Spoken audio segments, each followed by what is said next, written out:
What's up everybody? I am super excited to be sharing with you today the results of my month-long push-up challenge, which happened in February and lasted a total of 28 days. So I hope you enjoy this PowerPoint I made. It has some visuals and some insights on my day-to-day. Let's get started. Here is my before picture. Don't mind the funny face there. I actually took a screenshot of this before video I made at the beginning of this challenge, so I may share the full video in the future. But for this PowerPoint, I wanted to share some pictures. You can see that my beginning weight was 100.1 kg, which amounts to 220.7 pounds. And the end results may be a bit shocking or not what you're exactly expecting, but we'll get to that soon. Let's move on to week 1. I break down this month-long competition by weeks and actually by days here. I won't go into too much of the details, but I want to share more of a summary of each week. On the far left, you can see the days 1 through 7, and just to the right of that are the type of push-ups that I did for that day, or exercise. And then just to the right of that, in yellow, are the total max reps that I did for that type of push-up. That is regardless of the amount of sets that I did for that day.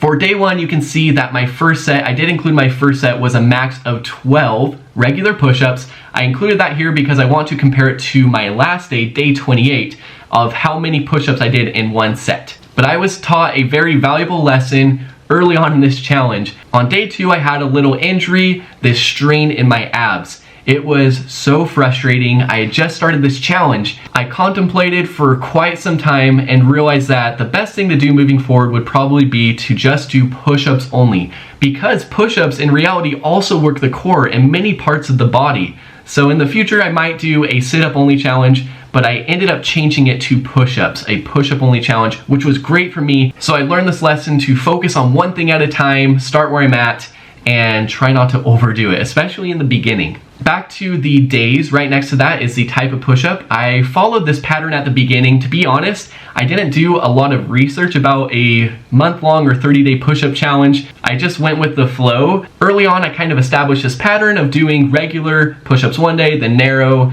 then wide, and kind of repeated that towards the beginning. But let's jump into week 2. Something really cool happened in week 2. I suddenly felt this motivation to eat healthier, but my chest was still feeling quite overused. So you can see here on day 9, I took my first rest day. As mentioned before, going into this challenge, I didn't do a whole lot of research. I initially thought that I wouldn't need any recovery days, and maybe that's me just being a perfectionist or holding myself to such high expectations that are unrealistic in this case. But I did not want to get injured again, and I realized the importance of just starting where I'm at and doing the best I can each day. Later on in this challenge, I looked up other 30-day challenges, and a lot of them have rest days every 2 or 3 days. So that was definitely an eye-opener for me and something that you may want to keep in mind when you're doing a month-long challenge. Sometimes it's okay to have rest and recovery days. On day 10, you can see here that I did box push-ups, which was a nice alternative to regular push-ups and great for me because I am overweight and very heavy, so these box push-ups were much easier to complete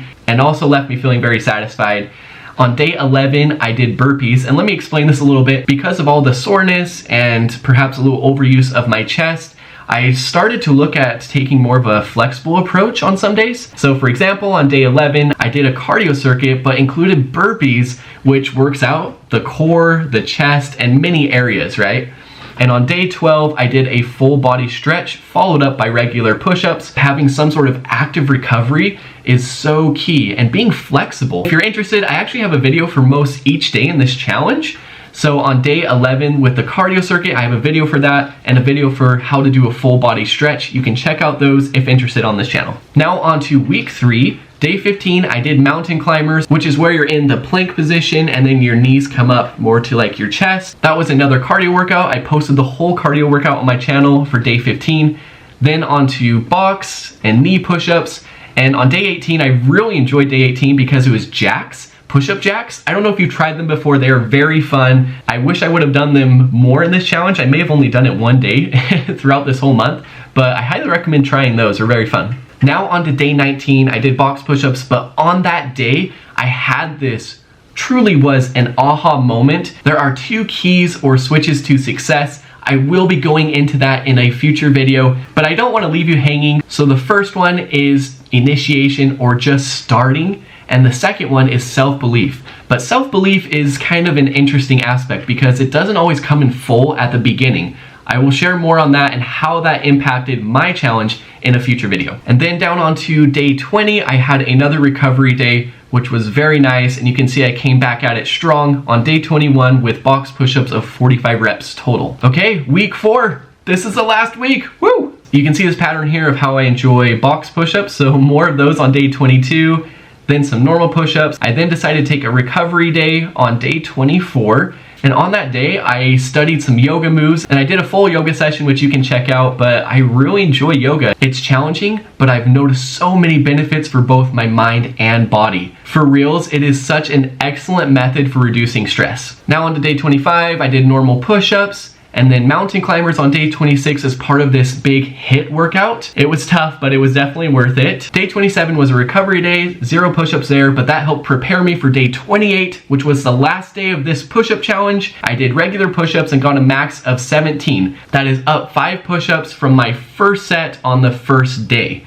That may not sound like a lot, but to me, it was a big win. Now, if you have extra leisure time, here is a graph just sharing an overview of the whole month with the day at the very bottom, starting at day 1, with the type of push-up and how many push-ups I got for that day. And now the moment we've all been waiting for, the before and after pictures. Let's see. So here it is, before picture on the left and 2 after pictures on the right. I couldn't help but add in, a flexing picture for fun. So there's that. Beginning weight was 100.1 kg or 220.7 pounds, but my end weight was actually 101.95 kg or 224.8 pounds. And so I actually went up here about 4 pounds in weight. A big contributor to this was I didn't watch my diet very well, being completely honest and upfront here. I ate sweets when I desired them, so you could say that this was more just a workout challenge, but even with that, I saw some really big wins or results. On the right-hand side here, my after pictures, I have more definition in the chest. My sides actually come in more. You could say toning up my body. It's hard to show everything in these pictures, right? Because I do have that excess of fat, but underneath I can feel more definition, more muscle mass in my chest, my core, back, arms. Anyway, I wanted to share this with you. My next challenge really gets to the root of a lot of my weight problems, which is a no added sugar challenge. I already started it. It is for the month of March. So if you're interested, I highly recommend checking out. I did an intro video and I will have another summary video of the first week results for that no sugar challenge. But anyway, I hope you enjoyed this video. There is more to come. I am preparing another video sharing the very top life-changing lessons I learned in this push-up challenge. So stay tuned. Thank you so much for your support. Please leave a like and subscribe for more. Bye-bye.